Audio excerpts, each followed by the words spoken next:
जय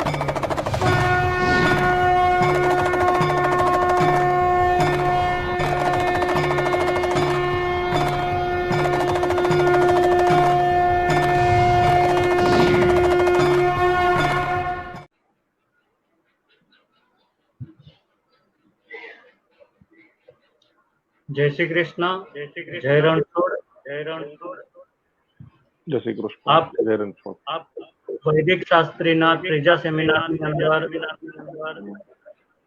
દરેકના વેબિનારની અંદર સ્વાગત છે। આપણો આ ત્રીજો વેબિનાર કર્મકાંડને રિલેટેડ છે। આની અંદર ગુરુદેવો અને યજમાનો જેમને કંઈ પણ પ્રશ્ન હોય કર્મકાંડને લગતા, તો તે કર્મકાંડને લગતા ઉત્તર વેદાચાર્ય શ્રી જિજ્ઞેશભાઈ જોશી દ્વારા પૂછી શકે છે। એના ઉત્તર શ્રી વેદાચાર્ય જિજ્ઞેશભાઈ જોશી આપશે।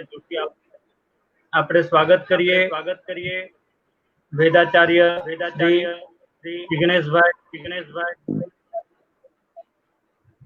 જિજ્ઞેશભાઈ નો। તો જિજ્ઞેશભાઈ નો આપણે સ્વાગત કરીએ।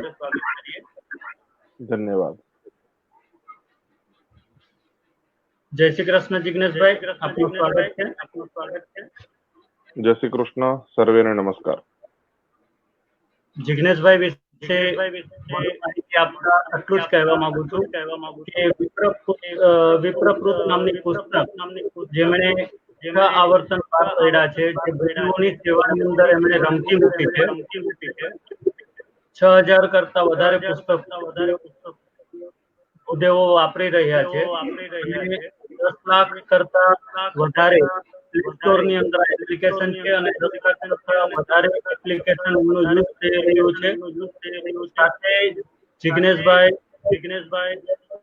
સોલા ભાગવત વિદ્યાપીઠ સંસ્કૃત પાઠશાળાની અંદર એમનો અભ્યાસ થયો છે। વેદમૂર્તિ શ્રી શાંતિલાલ જીવરામભાઈ જોશી વેદ ગુરુજી પાસે એમનો અભ્યાસ થયો છે અને શુક્લ યજુર્વેદની સંહિતાનો અભ્યાસ કરેલો છે। 2007 થી ડાકોર સંસ્કૃત પાઠશાળામાં ભણાવે પણ છે। 17 થી 18 શુક્લ યજુર્વેદની સંહિતામાં પરિપૂર્ણ કરાવી ડાકોરના વિદ્યાર્થીઓને 17 થી 18 વિદ્યાર્થીઓને પરિપૂર્ણ કરાવી છે અને જે શ્રી ચંદ્રશંકર ફાકરાપુરજી ડાકોર એમના પણ વિદ્યાર્થીઓ વૈદિક સંસ્થા સ્વાગત કરીએ। જય શ્રી કૃષ્ણ જિજ્ઞેશભાઈ, જય રણછોડ।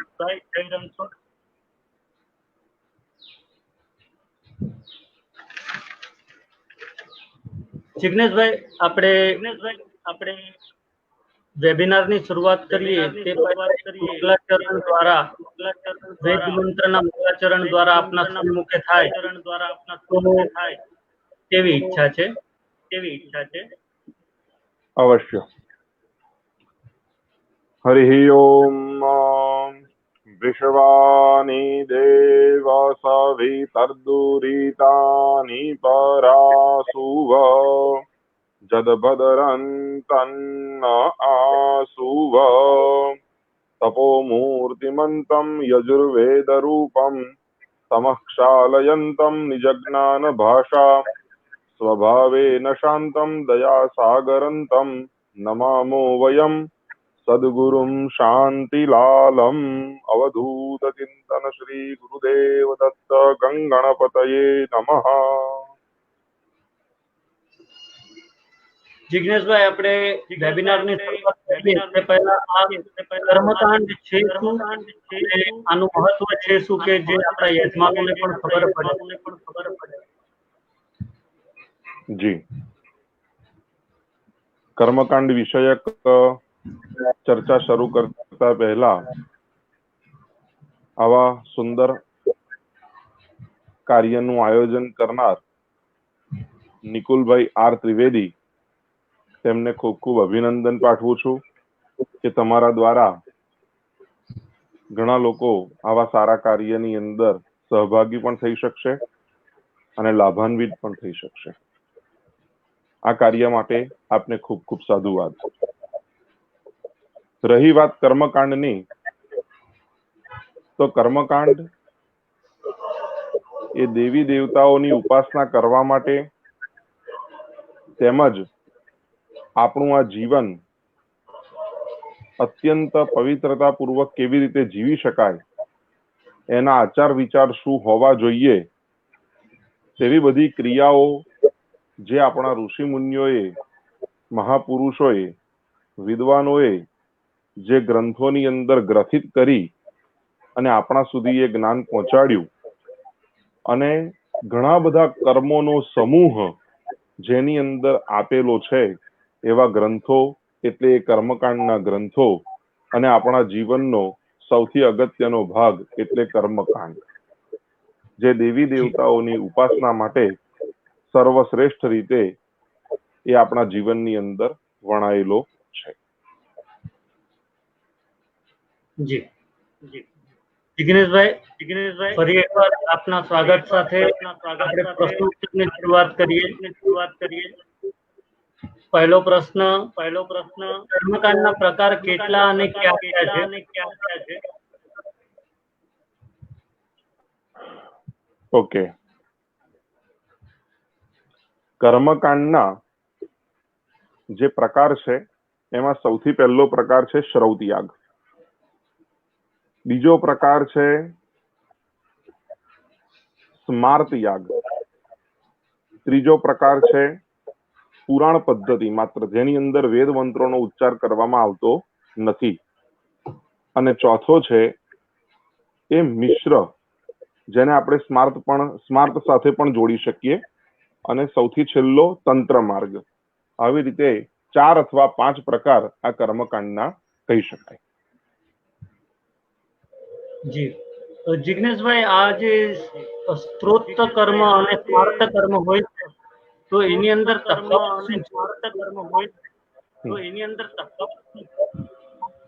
શ્રૌત કર્મ, જેને આપણે અશ્વમેધ યજ્ઞ, વાજપેય યજ્ઞ,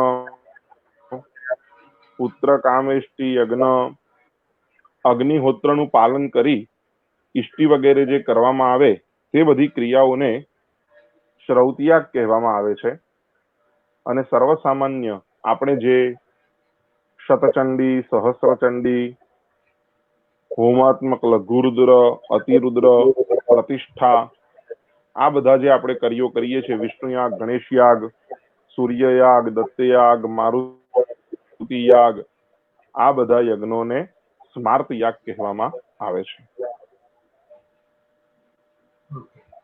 તો આ જે આપણે નારાયણ બલિ, નાગ બલિ, પ્રેત બલિ આદિ જે કરી રહ્યા છીએ,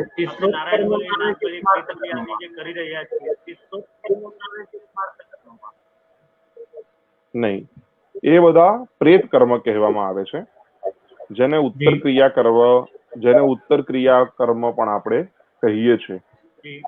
એ બધી ક્રિયાઓ જ્યારે જે તે વ્યક્તિ દેવલોક થાય, ઘટના કંઈક ઘટે છે, ત્યારે એ મૃત વ્યક્તિની પાછળ કરવામાં આવતી ક્રિયા છે, માટે એને સ્માર્ત કર્મ તો ન કહી શકાય, પ્રેત કર્મ કહી શકાય. જી, હવે એક બીજો પ્રશ્ન કે કર્મયુક્ત સંકલ્પનું મહત્વ શું છે?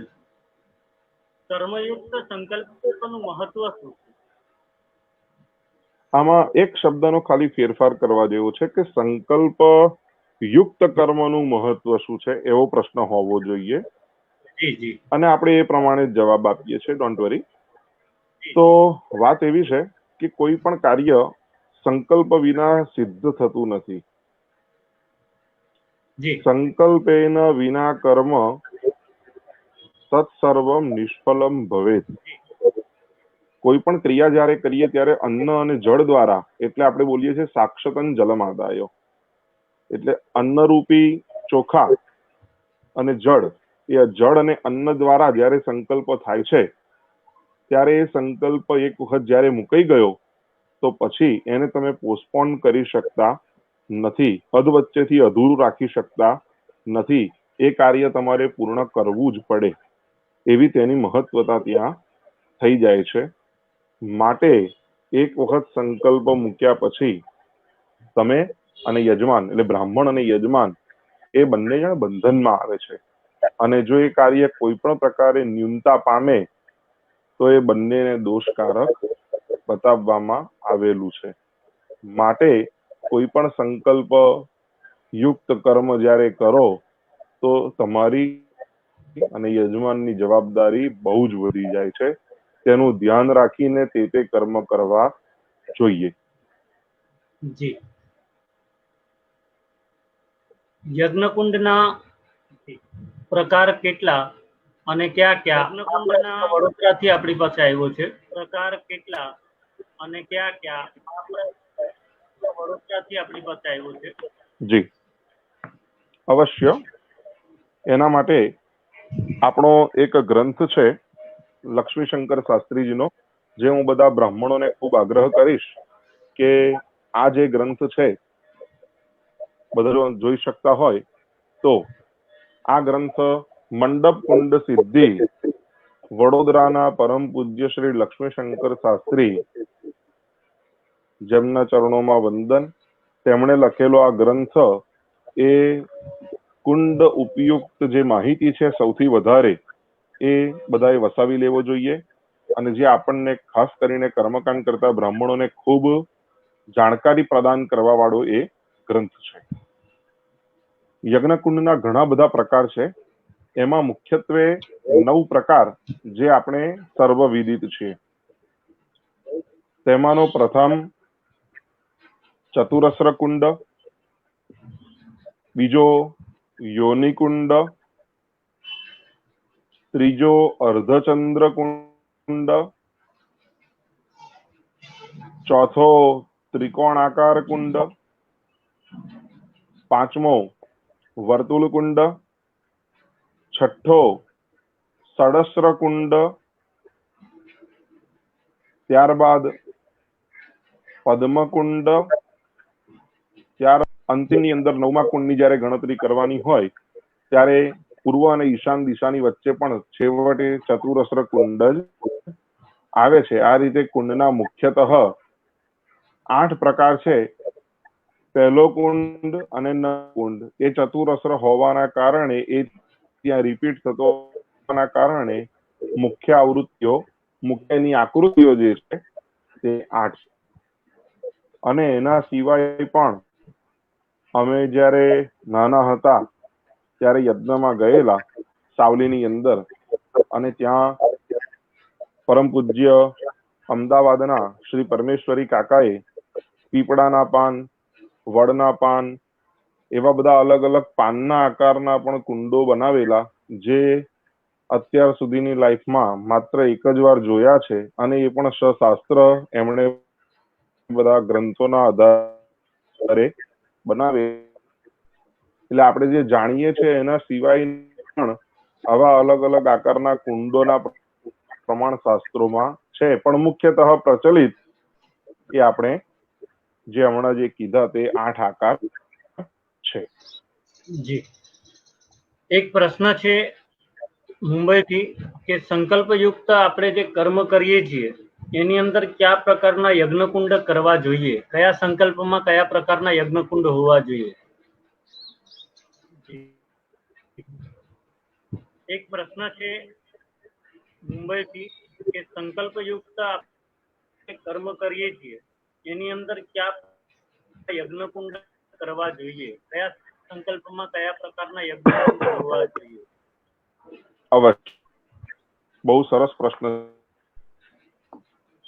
શાસ્ત્રમાં બતાવ્યા પ્રમાણે ચતુરસ્ર કુંડ એ સર્વશ્રેષ્ઠ છે. માટે યોનિ કુંડની અંદર યજ્ઞ કરવો જોઈએ. શેની? દરેક પ્રજાનું કલ્યાણ ઈચ્છવા માટે. કોઈ એવા શત્રુઓ હોય કે જેમના નાશ માટે આપણને ઈચ્છા થાય, શત્રુનાશ માટે ત્રિકોણ આકારનો કુંડ કરવો જોઈએ. માનસિક શાંતિની પ્રાપ્તિ માટે વર્તુળાકાર કુંડની અંદર યજ્ઞ કરવો જોઈએ. નારણ છેદન જે ખાસ કરીને તંત્રની અંદર એનો ઉપયોગ થાય છે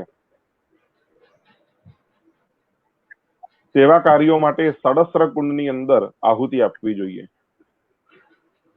આ પૃથ્વી ઉપર દરેક જગ્યાએ સારો વરસાદ થાય, જેને આપણે સુવૃષ્ટિ કહી શકાય, એવા હેતુથી પદ્મકુંડની અતિવૃષ્ટિ અને અનાવૃષ્ટિ પણ થતી નથી એ કુંડમાં યજ્ઞ કરવાથી.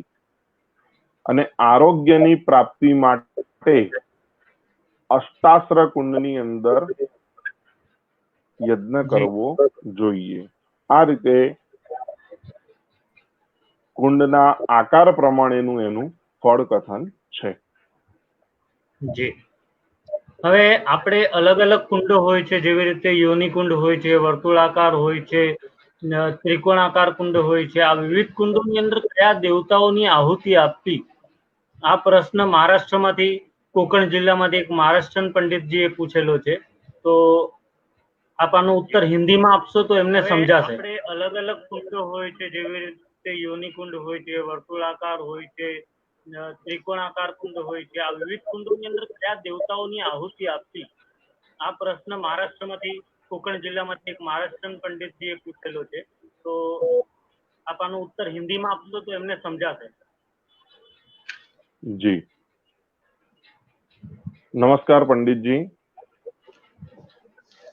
एक्चुअली में ऐसा है कि आप जो यज्ञ कर रहे हैं तो उसका उद्देश्य क्या है ये आपको पहले से ही पता होगा कि आप क्यों ये यज्ञ कर रहे हैं, और तो वहां ही क्लियर और किस हेतु कर रहे हैं. तो इस तरह जब आप कर्म करेंगे तो उसमें आपने जो हेतु रखा होगा उसके आधार से ही अभी जो आगे एक जानकारी दी हुई है कि किस हेतु कौन सा कुंड करना चाहिए, तो उस हेतु वह आकृति का कुंड बनाकर जो यज्ञ के प्रधान देव है उसी की ही आहुति वह यज्ञ में दी जाएगी. अन्य कोई देवताओं की आहुति नहीं देनी है. जो प्रधान देव है वही हमारा मुख्य देव है. धन्यवाद. जी जी. રુદ્રચંડી યાગ કયો અને કઈ રીતે કરાય? સાધારણ રીતે રુદ્ર એટલે કે શિવ અને શક્તિનો હવન મારા હિસાબે તો એને કઈ રીતે કરવો?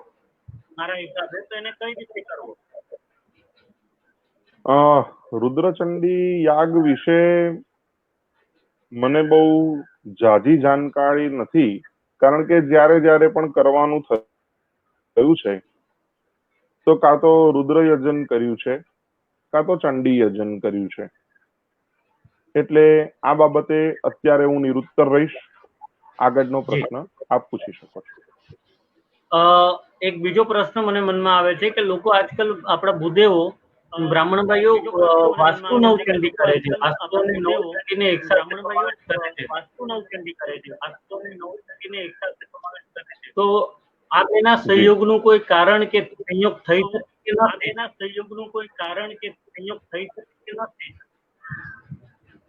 જ્યારે નવું ઘર બનાવવામાં આવે છે તો તેમાં તો વાસ્તુ જ મુખ્ય ક્રિયા છે, એવું આપણે બધાએ જાણીએ જ છે. ભૂદેવો પણ જાણે છે, કોઈ પ્રશ્ન નથી એમાં તો. પણ ઘણીવાર યજમાનની ઈચ્છા નિકુલભાઈ વધારે હોય છે કે એ લોકોને આવા આજના જમાનાની અંદર જ્યાં ઘણા પ્રકારના ખર્ચા થતા હોય ત્યાં વાસ્તુ માટે અલગ ખર્ચ કરવો અને નવચંડી માટે અલગ ખર્ચ કરવો, બધા સગાવાલાને વારંવાર અલગ અલગ બોલાવવા, એવા બધા લૌકિક કારણોને ધ્યાનમાં રાખીને યજમાનો પણ આગ્રહ કરતા હોય છે કે નવું ઘર છે, વાસ્તુ થઈ રહ્યું છે, તો આપણે નવચંડી પણ કરી દઈએ. અને નવચંડી એક સત્કર્મ છે, એટલે હું નવચંડી કરવી જ જોઈએ. પણ યજમાનો પોતાની ઈચ્છા અનુસાર આ નિર્ણય લેતા હોય છે, માટે એક સારું કામ છે, માટે ભૂદેવો સહયોગ આપી અને તે કાર્ય પણ સાથે સાથે કરાવી આપે છે, જેમાં મારા વ્યક્તિગત માનવા પ્રમાણે હું શાસ્ત્રને ધ્યાનમાં રાખીને નથી કહેતો, તે વાતને બધા ધ્યાન રાખે. હું વ્યક્તિગત રીતે એવું વિચારું છું કે આજના સમય પ્રમાણે આ બંને ક્રિયા સાથે થઈ જાય અને લોકોને સરળ પડે તો એમાં કઈ ખોટું પણ નથી. પણ કર્મ દરમિયાનમાં પ્રધાનતા જે છે તે વાસ્તુને પણ એટલી જ આપવામાં આવે જેટલી આપણે નવચંડીને આપીએ છીએ, તેવો પણ આગ્રહ કરું છું. જી જરૂરી છે. ઘણી વખત વાસ્તુ ઉપર ફોકસ રહી જાય છે અને નવચંડી ની અંદર ઓલું થાય છે. આ અનુભવ મેં પણ કરેલા છે. પણ બંનેને સાથે પૂર્વી અને ચાલીએ તો એની અંદર આનંદ વધારે આવે છે કર્મમાં. સાથે પૂર્વી અને ચાલીએ તો એની અંદર આનંદ વધારે આવે છે. એક્ઝેક્ટલી. જી. પુંસવન સંસ્કાર શું છે?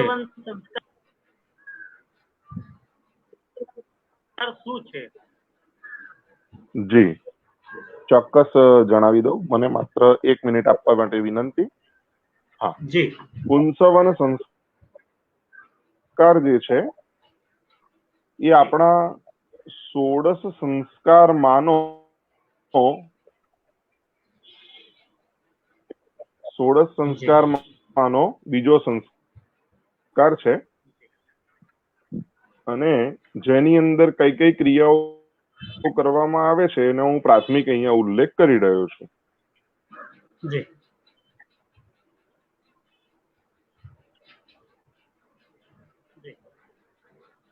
જી. પુંસવન સંસ્કાર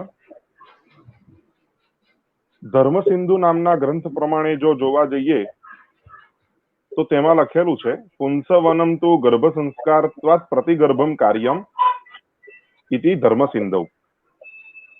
પુંસવન નામનો સંસ્કાર પ્રત્યેક ગર્ભ વખતે કરવો જોઈએ એવું ધર્મસિંધુ નામનો ગ્રંથ કહે છે. અને તે કરવા દરમિયાનમાં ગુરુ શુક્ર વગેરે અસ્તજ હોય એવા કોઈ પણ પ્રકારના માસ દોષ વગેરે પણ એમાં લાગતા નથી એવું સંસ્કાર રત્નમાલા નામના ગ્રંથમાં કહેવામાં આવ્યું છે. એ ક્રિયા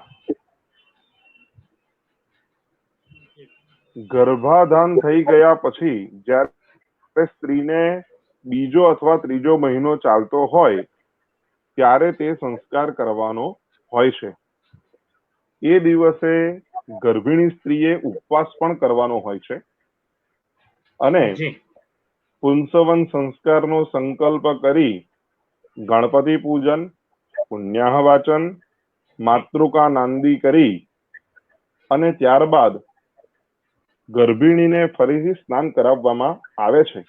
ના જે ટેટા હોય તે દુર્વા, પાણી આ બધા પદાર્થોને પિષ્ટ કરી એનું રસ એકત્રિત કરી અને ગર્ભિણીના દક્ષિણ નાસિકાની અંદર એનો જે પી હોય તે મંત્ર પૂર્વક ત્યાં હિરણ્ય ગર્ભઃ મંત્ર, અદ્ભ્યઃ સંભૃતઃ અને સુપર્ણોસી ગરુત્મા સ્ત્રીવૃત્તે આ બધા મંત્રો દ્વારા એ ગર્ભિણીના દક્ષિણ નાસિકાની અંદર એનો પતિ એ બધા જે પિષ્ટ કરીને એનું પ્રવાહી જે તૈયાર કર્યું છે તે નાકની અંદર પધરાવે છે. આ રીતે જે ક્રિયા કરવામાં આવે તે ક્રિયાને પુંસવન સંસ્કાર કહેવામાં આવે છે. અને આ કરવાથી જે બાળક હોય છે તે ખાસ કરીને પુત્ર પ્રાપ્તિ થાય તેવા હેતુથી આ કરવામાં આવે છે. આ રીતે પુંસવન સંસ્કાર આપણા શાસ્ત્રમાં કહ્યું છે. જી સંસ્કારોની વાત નીકળી જ છે તો 16 સંસ્કાર આપણા કયા તે વિશેની માહિતી આપો.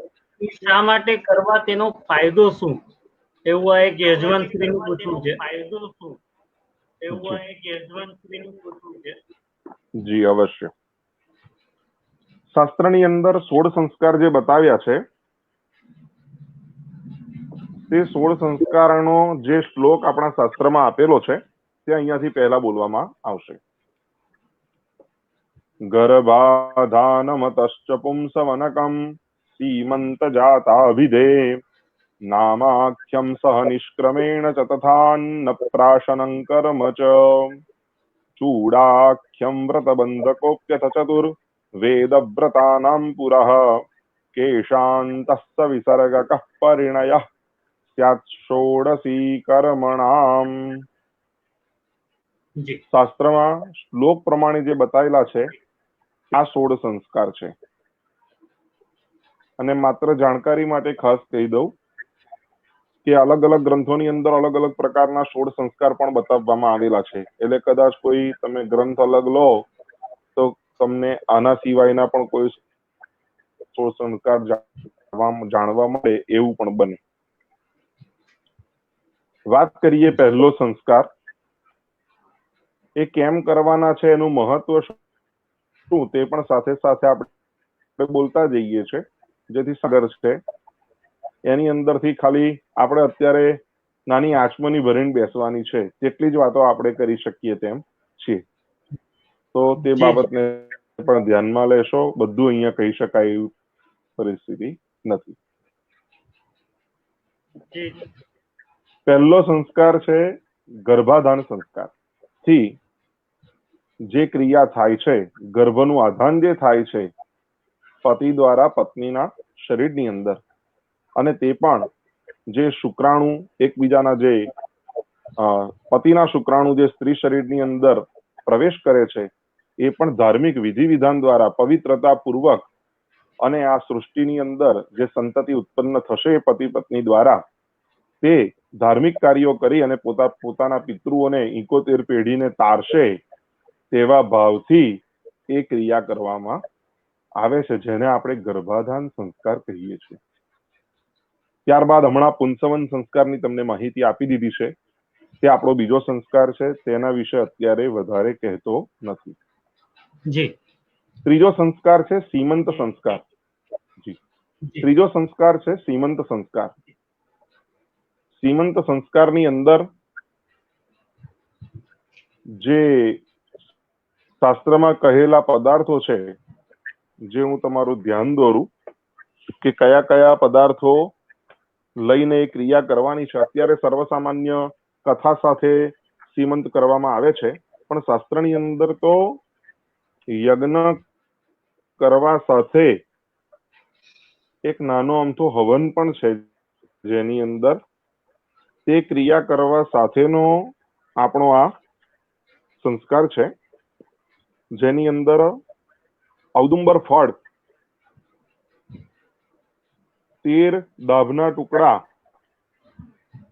ત્યારબાદ શાહુડીનો જે કાંટો આવે તે, આવા બધા પદાર્થો લઈને એ સ્ત્રીના મસ્તક ઉપર સ્પર્શ પણ કરવાનો છે અને આઘારા વાદ્ય ભાગાદી આહુતિ આપી મંગલ નામના અગ્નિની અંદર શિષ્ટકૃતથી શરૂઆત કરી અને ત્યારબાદ નવાહુતિ પણ આપવાની છે। આ રીતે ક્રિયા કરવાની છે। ઓમ ભૂર વિનયામી, ઓમ ભૂવર વિનયામી, ઓમ સ્વર વિનયામી અને ઓમ, આ રીતે બધી ક્રિયાઓ ત્યાં મસ્તકમાં કરવાની છે, આહુતિ આપવાની છે અને પછી બધી સ્ત્રીઓ ભેગી થઈને એના ગીતો ગાય। શાસ્ત્રની અંદર તો બધા મંત્ર બતાવ્યા છે તેવી ક્રિયાઓ કરવાની છે। ત્યારબાદ આવે છે જાત કર્મ સંસ્કાર। એ આપણો ચોથો સંસ્કાર છે। ગર્ભાધાન, પુંસવન, સીમંત અને જાત ચોથો સંસ્કાર છે। જાત કર્મ સંસ્કારની અંદર જે ક્રિયા કરવામાં આવે છે તેનો હેતુ એવો છે કે બાળક જ્યારે માતાના ગર્ભની અંદર હોય તે દરમિયાનમાં માએ જે ખાધું હોય તે બધું જ બાળકે પણ ખાધું પીધું હોય અને એ કંઈક ના ખાવાના પદાર્થો ખવાઈ ગયા હોય જે બાળકના શરીરને અનુકૂળ નથી તેવા બધા પદાર્થોના ખાધાના દોષોનું શમન કરવા માટે અને બાળકની આયુષ્ય અને મેધા વૃદ્ધિ માટે આ જાત કર્મ સંસ્કાર કરવામાં આવે છે। એ દરમિયાનમાં તેને મધ અને ઘી પણ ચટાડવામાં આવે છે અને તેના મસ્તક ઉપર હાથ મૂકી અથવા નાભી સમીપે હાથ મૂકી દક્ષિણ કર્ણ સમીપે એવા હાથ મૂકી અને અગ્નિરાયુખમાન વગેરે મંત્રોનો પાઠ કરવામાં આવે છે। દિવસપરી વગેરે યજુર્વેદના મંત્રોનો પણ પાઠ કરવામાં આવે છે। આ રીતે બધી ક્રિયાઓ જે થાય તેને આપણે જાતકર્મ સંસ્કાર કહીએ છીએ. ત્યારબાદ નામકરણ સંસ્કાર. નામ ખૂબ જ મહત્વની વસ્તુ છે. ગણપતિ દાદાનું પ્રાથમિક સ્મરણ કરી અને એક કાંસાના પાત્રમાં ચોખા વગેરે લઈ અને ગણપતિ, કુલદેવતા વગેરેનું નામ, માસ નામ, બાળકનું માસ પ્રમાણે જે નામ હોય તે, જેમાં વિશેષ કરીને કહેવામાં આવ્યું છે કૃષ્ણોનંતોચ્યુતશ્ચકરી વૈકુંઠોથ જનાર્દનઃ ઉપેન્દ્રો યજ્ઞપુરુષો વાસુદેવસ્તથા હરિઃ યોગીશઃ પુંડરીકાક્ષો માસનામન્યનુક્રમાત. આવી રીતે માસ નામ પણ દીકરાનું પાડવાનું થાય, જ્યોતિષ શાસ્ત્ર પ્રમાણે પણ માસ નક્ષત્ર નામ પાડવાનું થાય અને વ્યવહાર નામ, આવા બધા નામો પણ પાડવાના થાય છે. અને નામ દેવતાની પૂજા કરી અને બાળકના જમણા કાનની અંદર બધી ક્રિયાઓ કહેવાની હોય છે. અને નામકરણનો જે સમય છે એ 11મો દિવસ છે. એ પ્રમાણે 11મા દિવસે નામકરણ સંસ્કાર કરવાના હોય છે. અશ્મા ભવ, પરશુર્ભવ ઇત્યાદિ મંત્રો બોલી આહુતિ આપી, ઇત્યાદિ મંત્રો બોલી આશીર્વાદ આપી અને કાર્ય પૂર્ણ કરવાનું હોય છે. ત્યારબાદનો સંસ્કાર છે નિષ્ક્રમણ સંસ્કાર. નિષ્ક્રમણ અર્થાત બાળકને પ્રથમ વખત ઘરની બહાર લઈ જવો, તે ક્રિયાને નિષ્ક્રમણ કહેવામાં આવે છે.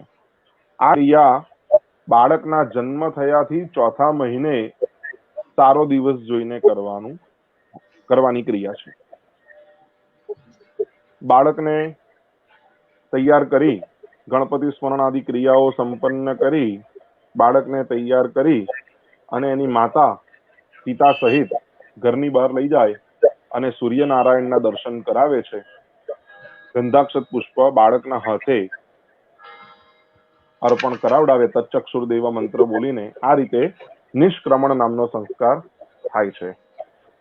અત્યારની વાત કરીએ તો બાળકનો જન્મ જ ઘરની બહાર થયો હોય છે, એટલે કદાચ બીજે ત્રીજે કે 5મે 10મે દિવસે રજા આપે ત્યારે જ એના નિષ્ક્રમણ સંસ્કાર અત્યારે તો સંપન્ન થઈ જતા હોય છે.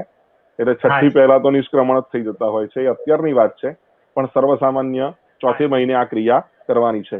એટલે એનો મતલબ એ થાય છે કે અત્યારની ભાષામાં વાત કરીએ ને તો બાળકનો જન્મ થવાથી માંડીને 4 મહિના સુધી જે પ્રસૂતા સ્ત્રી છે તે તો કદાચ નીકળી શકે, પણ બાળકે હોમ ક્વોરન્ટાઇન રહેવાનું છે. એને ઘરની બહાર કાઢવાનો નથી. પણ મારો પ્રશ્ન એવો હતો કે એક સંસ્કાર આગળ જ આપણે થઈ જાય કે આજના સમયમાં હોસ્પિટલમાં જન્મ થાય બાળક. જી સોરી, શું કીધું આપે? હેલો જી. આજના સમયમાં બાળકનો જન્મ જ બહાર થાય છે ઘરની હોસ્પિટલની અંદર. એક સંસ્કાર પહેલા લેવાઈ જાય છે, તો પછી હજી એક વખત 4 મહિના પછી સંસ્કાર કરી શકાય કે ન કરી શકાય?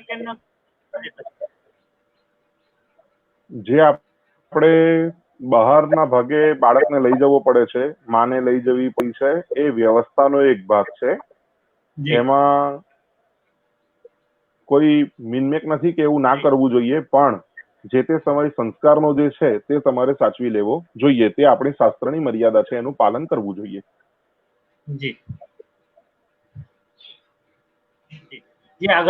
આગળનો સંસ્કાર છે અન્નપ્રાશન સંસ્કાર. અન્નપ્રાશન સંસ્કારની અંદર સંકલ્પ કરી ગણપતિ સ્મરણ અને ત્યારબાદ અગ્નિ સ્થાપન કરવાનું છે. શુચિ નામના અગ્નિની અંદર આઘારા વાજ્ય ભાગાદી આહુતિ આપી અને દેવીમ પાચમ જનયંત વગેરે મંત્ર, પાજોનો અદ્ય પ્રસુવાતી એ મંત્ર બોલી અને આહુતિ પ્રદાન કરવાની છે. જે અંદર બનાવ્યું હોય ચરુ વગેરે, તેનાથી પણ 4 આહુતિ શાસ્ત્રમાં બતાવી છે. ત્યારબાદ શિષ્ટકૃત અને નવાહુતિ વગેરે કાર્ય કરી અને બાળકને કુંવારનો ગળ, જેને આપણે એલોવેરા કહીએ છીએ, મીઠું, જી. આમલી, મરી, હળદર ને સાકર, આ પદાર્થો જેને આપણે સડરસ કહીએ છીએ તે અન્નપ્રાશન કહેવામાં આવે છે.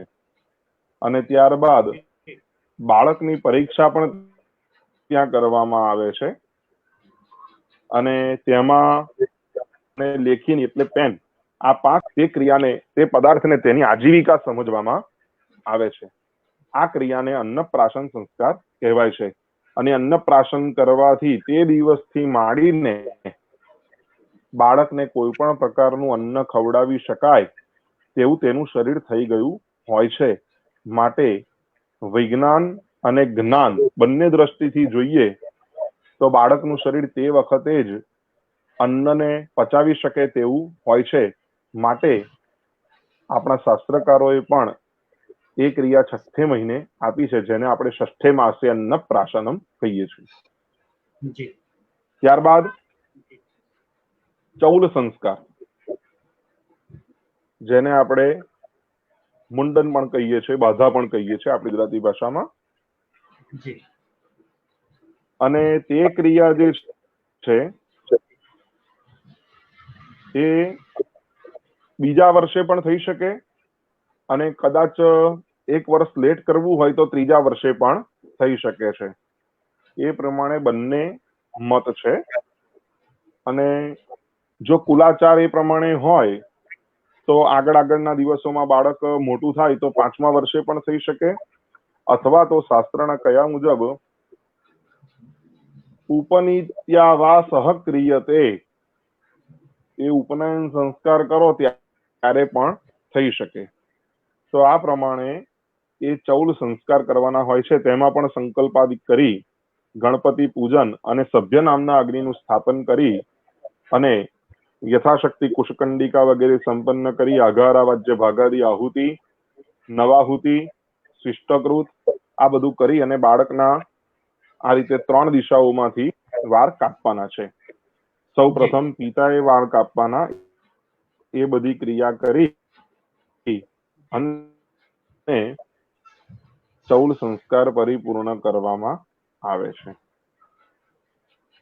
જો કદાચ ખાસ સાંભળતા હોય તો તે ધ્યાનમાં લે કે આ દરેક જે સંસ્કાર છે તે બાળકની મેધાશક્તિ, બાળકનું આયુષ્ય અને વિશેષ કરીને બીજ ગર્ભ સમુદ્ભવ, જે કઈ એના જન્મ વખતે જીનેટિક દોષો જે કઈ રહી ગયા હોય તે બધાનું શુદ્ધિકરણ આ 16 સંસ્કારો કરે છે.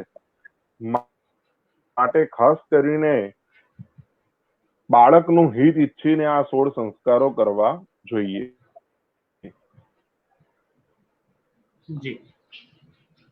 સંસ્કાર છે ઉપનયન સંસ્કાર.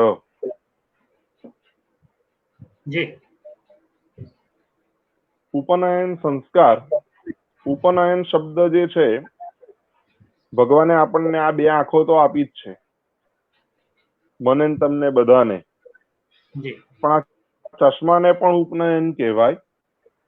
અને બીજી દ્રષ્ટિએ જોવા જઈએ તો ઉપનયન અર્થાત કે હવે બાળકને જે આ સૂત્ર પહેરાવીશું, જે આ જનોઈ ધારણ કરશે બાળક, એ જનોઈ ધારણ કર્યા પછી હવે બાળકે મન ફાવે તેવા નિર્ણયો લેવાના નથી. માર્ગદર્શન, શાસ્ત્રોનો આધાર, શાસ્ત્રની અંદર કહેલા આચાર વિચાર તેને એને પાડવાના છે. એટલે હવે એની 2 આંખો સિવાય પણ એક વધારાની આંખ છે કે જે શાસ્ત્રની આંખ છે. અને એ શાસ્ત્રની આંખો વડે એ બધી જોશે અને ક્રિયાઓ કરશે, ભણશે, સમજશે. એટલે એને ઉપનયન પણ કહેવામાં આવે છે. અને યજ્ઞોપવીત, યજ્ઞ કરવા માટે જે સૌથી મહત્વની ક્રિયા છે તે જ ઉપનયન સંસ્કાર છે, તે જ યજ્ઞોપવીત સંસ્કાર છે. એટલે જ્યારે પણ આહુતિ આપવા લાયક બનાવવો હોય ત્યારે તેણે એ ઉપનયન સંસ્કાર પોતે કરવા, માતા પિતાએ આ રીતે કરાવવા એ અત્યંત આવશ્યક છે. ઇવન બ્રાહ્મણ કર્મકાંડી મોટામાં મોટો શ્રોત્રિય વૈદિક બ્રાહ્મણ કેમ ના હોય, તે છતાંય તે પોતે પણ પોતાના દીકરાને જ્યાં સુધી જનોઈ દેવડાવતા નથી ત્યાં સુધી એ પોતાના દીકરાને પણ આહુતિ આપવા યોગ્ય માનતા નથી અને આપવી પણ ના જોઈએ. માટે જ કોઈ પણ ક્રિયા તમે આખી સંસ્કારોની જોશો તો ક્યાંય પણ બાળકે આહુતિ આપવાની જે લખી છે તે સીધી એને જનોઈ દીધાના ચારી બનાવવાની, એને એના નિયમો બધા શીખવાડવામાં આવે છે, પછી એની ત્યાં આહુતિ આપવાનો ક્રમ શરૂ થાય છે. એટલે અને આ ક્રિયા છે ને માત્ર બ્રાહ્મણ પૂરતી નથી, શાસ્ત્રની અંદર તો ક્ષત્રિયને અને વૈશ્યને પણ જનોઈ દેવાનો વિધિ આપણા શાસ્ત્રોમાં આપેલો છે. જો કોઈને કરવો હોય તો નિકુલભાઈ કરી આપશે મને બોલાવીને. જરૂર જરૂર. આ રીતે પણ કહેવાનો મતલબ કે થઈ શકે છે અને શાસ્ત્રોમાં આપેલું છે. ખાલી સ્ત્રી અને શૂદ્ર આ બંને જણને જનોઈનો અધિકાર પ્રાપ્ત નથી. શાસ્ત્રની અંદર એમના માટે કોઈ ક્રિયા બતાવવામાં આવેલી નથી. તો એ લોકોએ પણ કોઈ પણ જગ્યાએ આહુતિ આપવાનો પણ આગ્રહ રાખવો જોઈએ નહીં. અને વિશેષ કરીને જે ક્ષત્રિય અને વૈશ્યએ પોતે જનોઈ ધારણ નથી કરી તેણે તો કરાવનાર યજમાન અને કરાવનાર બ્રાહ્મણ એ બંને એ દોષના સરખા સહભાગી બને છે, જેનું બધાએ ધ્યાન રાખવું જોઈએ, એ આવશ્યક છે. આ રીતે વિશેષ બ્રાહ્મણ 5 રૂપિયાનો દોરો પણ લાખો રૂપિયા ખર્ચીને પહેરતો હોય તો એનું કંઈક તો મહત્વ હોય ને. જરૂર. તો એ મહત્વ આપણે બધાએ સંસ્કારો દ્વારા સમજવું જોઈએ. ત્યારબાદ આગળની ક્રિયા છે વેદારંભ સંસ્કાર. જી.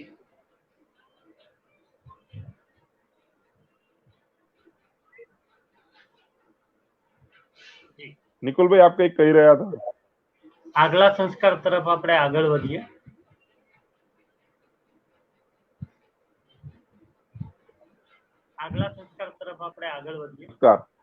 અહીંયા વેદારંભની અંદર 4 સંસ્કારોને એટલે હવેના 4 જે અનુક્રમ છે એને 4 ભેગા કરવાના છે. ઋગ્વેદનો આરંભ, યજુર્વેદનો આરંભ, સામવેદનો અને અથર્વવેદનો, એમ જે 4 વેદના આરંભ છે. અને ગુરુને ત્યાં એ આપણો જે બ્રહ્મચારી બટુક જે છે એ જનોઈ ધારણ કર્યા પછી પ્રાથમિક નિયમોને સમજીને પોતાના ગુરુને ત્યાં ભણવા માટે જાય છે. અને ભણવા માટે જવાની જે ક્રિયા તેને વેદારંભ સંસ્કાર કહેવામાં આવે છે. ત્યાં ગુરુને ત્યાં જઈને વેદ ભણવાનો આરંભ કરે છે. અત્યારે આપણે જે પ્રાથમિક વાત કરીએ તો અત્યારે આપણે જ્યાં બળવો દોડાવવામાં આવે છે એ એકચ્યુઅલી બળવો દોડવો અને મામા પકડી લાવે એવી કોઈ હંબક ક્રિયાઓ આપણા શાસ્ત્રની અંદર દોડા દોડીની બતાવવામાં આવેલી નથી. તે પણ બધાએ જાણી લેવું. શાસ્ત્રની અંદર એ જે બાળક દોડે છે એ દોડવાનો અર્થ એવો છે કે બાળક ગુરુને ત્યાં જાય છે અને જાય છે ત્યાર પછી એ 12 વર્ષ અથવા 9 વર્ષ રહે છે. કેવું છે, શું કરવું જોઈએ, શું ન કરવું, આ બધી ક્રિયાઓ ત્યાં જઈને શીખે છે. ત્યારબાદ એ બટુકના મામા જે હોય માતુલ તે બાળકને ગુરુને ત્યાં લેવા જાય છે. અને સ્વાભાવિક છે કે 8મા વર્ષે કદાચ ઉપનયન સંસ્કાર કર્યો હોય ને 12 વર્ષ સુધી બાળક ભણ્યું હોય તો સ્વાભાવિક છે કે એ જયારે ભણીને આવવાનો હોય ત્યારે 20 વર્ષનો થયો હોય એ સ્વાભાવિક છે. તો એ મામા એને લેવા જાય છે અને મામા લઈને જે આવે જેને આપણે અત્યારે બળવો દોડ્યા પછી મામા પકડી લાયા એવું કહીએ છે, એ ક્રિયાનું અનુસંધાન તેની સાથે છે. તો એ ક્રિયા ત્યાં સમજવી. અને ત્યારબાદ બાળક મોટું બધું વધી ગયું હોય, નખ વધી ગયા હોય શરીર ઉપર જે લગાવવાની ના પાડી છે, જે પહેરવા ઓઢવાની ના પાડી છે બ્રહ્મચર્યમાં, એ બધું કર્યું ના હોય એટલે હવે 20 વર્ષનું બાળક સંપૂર્ણ લગ્નને યોગ્ય શુદ્ધિ કરાવડાવી પડે. અર્થાત વાળ કપાવડાવે, અહીંયા વતુ કરાવડાવે, એના શરીરના નખ વગેરે લેવડાવવામાં આવે, એને હવે પહેરવા ઓઢવાનું બધું શરૂ કરવાનું હોય. એ જે સંસ્કાર છે એ આ 4 સંસ્કાર થઈ ગયા પછીના એક કેશાંત સંસ્કાર, જેને આપણે સમાવર્તન સંસ્કાર પણ કહીએ છીએ, એ સમાવર્તન સંસ્કાર પછી એ કરવામાં આવે અને વાળ બધું કમ્પ્લીટ કરાવી અને લગ્ન કરવા માટે યોગ્ય બને છે. એ સમાવર્તન સંસ્કારની અંદર પછી અધિકાર પ્રાપ્ત થાય છે. એક સમાવર્તનની ક્રિયા, અને ત્યારબાદ પરિણય સ્યાત ષોડશી કર્મણામ, ત્યારબાદ એ દીકરાના વાગદાન સંસ્કાર વિધિવત રીતે કરીને પછી એના વિવાહ સંસ્કાર કરવામાં આવે છે. અત્યારે આપણે જે વિવાહ શબ્દ વપરાય છે તે સગાઈ થઈ એવું માટે વપરાય છે અને પછી લગ્ન થયા એમ કહેવાય છે. એકચ્યુઅલી ની અંદર, શાસ્ત્રની અંદર જે સગાઈ કરવાની જે વાત છે તેને વાગદાન સંસ્કાર કહેવામાં આવે છે, અને ત્યારબાદ જે લગ્ન થાય છે તેને શાસ્ત્રની અંદર વિવાહ સંસ્કાર કહેવામાં. વાગદાન પહેલો, પુંસવન બીજો, સીમંત ત્રીજો, નામ જાત કર્મ ચોથો, નામકરણ પાંચમો, નિષ્ક્રમણ છઠ્ઠો, અન્નપ્રાશન સાતમો, ચૂડાકરણ એટલે કે બાધા કરીએ છીએ તે આઠમો, અને જનોઈ દઈએ છે તે નવમો, 4 વેદનો ભણવાનો આરંભ થાય તે 10, 11, 12 ને 13, ત્યારબાદ કેશાંત એટલે 14મો, સમાવર્તન 15મો અને એનું લગ્ન થાય તે 16મો. આ રીતે 16 સંસ્કાર આપણા શાસ્ત્રમાં કીધેલા છે. ઘણા લોકો અંતિમ સંસ્કાર એવું કે છે, એ મેં આગળ વાત કરી એમ કે કદાચ તમે કોઈ ગ્રંથ અલગ જુઓ તો કદાચ તમને અલગ અલગ પ્રકારના 16 સંસ્કાર જોવામાં આવે, એ પણ સ્વાભાવિક છે. ગ્રંથો ઘણા છે, ઋષિ મુનિઓના મત ઘણા છે, એવું હોઈ પણ શકે. આ 16 સંસ્કાર માત્ર પુરુષો માટે જ છે કે બહેનોને પણ આ લાગુ પડે છે? આ 16 સંસ્કાર માત્ર પુરુષો માટે જ છે કે બહેનોને પણ આ લાગુ પડે છે? અલગ અલગ નિયમ છે, અમુક સંસ્કાર છે અને અમુક નથી. જી. બ્રાહ્મણના દીકરાએ ગાયત્રી સિવાય કઈ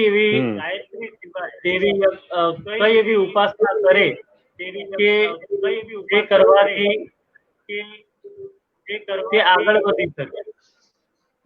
બ્રાહ્મણને જીવનમાં આગળ વધવા માટે ગાયત્રી સિવાય કઈ ઉપાસના કરવી?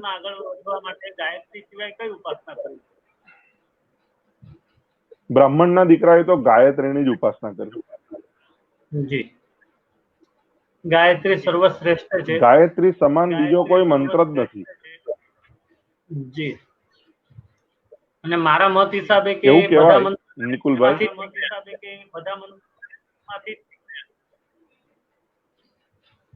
જી સોરી, શું કહી રહ્યા છો આપ?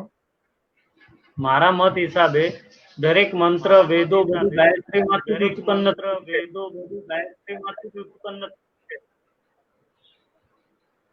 દરેક મંત્રનો એક વ્યક્તિગત મહિમા છે. કોઈ પણ મંત્ર ઓછો પ્રભાવશાળી છે કે કોઈ થોડો વધારે પ્રભાવશાળી છે એવું ન કહી શકાય.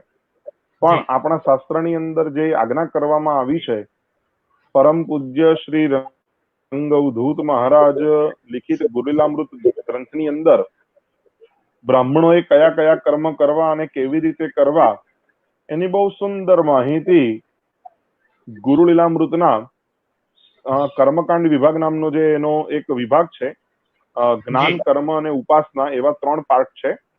એમાં કર્મકાંડ નામનો જે બાપજીનો લખેલો જે આખો વિસ્તાર છે તેમાં 90 અને 91મો અધ્યાય એ દરેક કર્મકાંડીએ ઓછામાં ઓછો એકવાર વાંચી લેવો જોઈએ એવું હું આગ્રહ કરું છું. અગલા પ્રશ્ન તરફ આપજી. જઈએ. એમાં પણ ગાયત્રીની ઉપાસનાને વિશેષ મહત્વ આપવામાં આવેલું છે. જી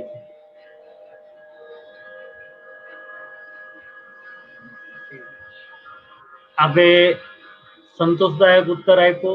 આપણી પાસે હવે સમયની મર્યાદા ઓછી છે. 1 મિનિટ આપણી પાસે વધી છે, પણ પ્રશ્નોને આપણે લેતા આગળ વધીએ. 1 મિનિટ આપણી પાસે જે પ્રશ્ન આપણા વધશે બાકી રહેશે એ પ્રશ્ન આપણે બીજા સેશનની અંદર તમારી સાથે જોડાઈ અને બીજા સેશનની અંદર આપણે એ પ્રશ્નના ઉત્તર લોકોને આપવાના પ્રયત્ન કરશું. સેશનની અંદર આપણે એ પ્રશ્નના ઉત્તર લોકોને આપવાના પ્રયત્ન કરશું. જી. દેવ યજ્ઞની અંદર બ્રહ્માજીને દક્ષિણ દિશામાં ચડાવવામાં આવે છે. એનું કારણ શું ચડાવવામાં આવે છે? એનું કારણ શું? જી અવશ્ય. આપણા શાસ્ત્રોની અંદર દરેક દેવી દેવતાઓના માટે એક ચોક્કસ સ્થાન નિશ્ચિત કરેલું છે. જી. અને અહીંયા બ્રહ્માજીની જે વાત છે તેનો શાસ્ત્રમાં જે સુંદર જવાબ આપવામાં આવેલો છે તે તમને સશ્લોક કહી રહ્યો છું. જી. કે બ્રહ્માસન દક્ષિણ में क्यों? उत्तरे सर्व पात्राणि उत्तरे सर्व देवताः उत्तरे पाम प्रणयनम किमर्थम બ્રહ્મ દક્ષિણે. તો આ બધું દક્ષિણમાં આ બ્રહ્માજીનું સ્થાપન કેમ છે? બાકી બધું ઉત્તરમાં છે તો બ્રહ્માજી દક્ષિણમાં કેમ? તો એનો ઉત્તર છે યમો વૈવસ્વતો રાજા વસતે દક્ષિણાદિશી તસ્ય સંરક્ષણાર્થાય બ્રહ્મા તિષ્ઠતિ દક્ષિણે. અને કૃમિ કીટ પતંગ આદિ એવો પણ એક શ્લોક છે જે મને સંપૂર્ણ નથી આવડતો. દાનવાહ પ્રોક્તાહ પિશાચો રગરાક્ષસાહ તેભ્યઃ સંરક્ષણાર્થાય બ્રહ્મા સ્થાપ્યસ્તુ દક્ષિણે. અર્થાત દક્ષિણ દિશાની અંદર યમરાજાનો વાસ છે અને દાનવોનો વાસ છે અને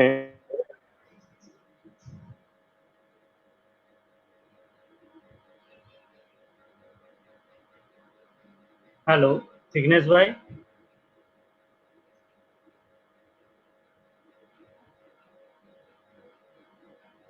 જી જિગ્નેશભાઈ.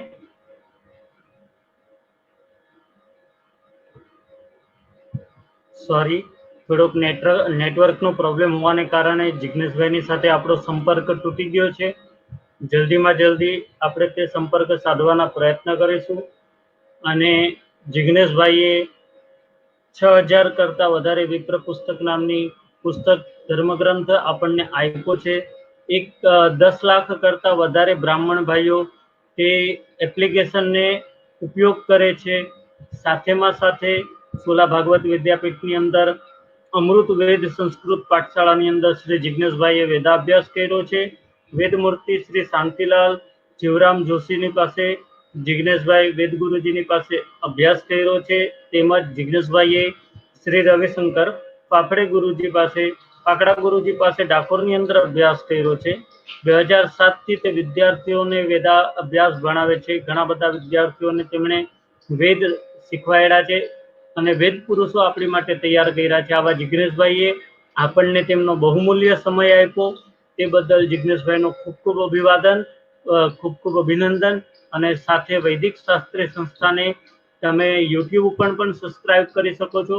આગલો કર્મકાંડનો સેમિનાર 26 તારીખે કરવામાં આવશે, તો તે પણ બપોરના 3 વાગે હશે. અને આની પછીનો સેમિનાર જે છે તે 25 તારીખે શ્રીમદ ભાગવતજીને લગતો છે, જેની અંદર આચાર્ય શ્રી ધનંજયભાઈ વ્યાસ આવી અને ભાગવતજીના જે પ્રશ્નો છે તેનો ઉત્તર આપણને આપશે.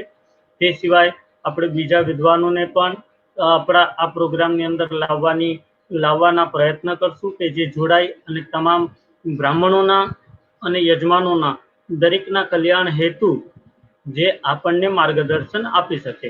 ધન્યવાદ. જય શ્રી કૃષ્ણ.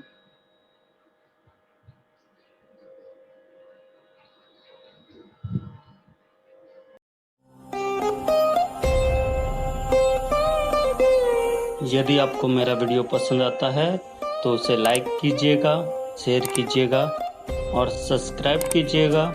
ये घंटी का बटन जरूर दबाइए ताकि मेरा वीडियो जल्द से जल्द आप तक पहुंच सके। धन्यवाद।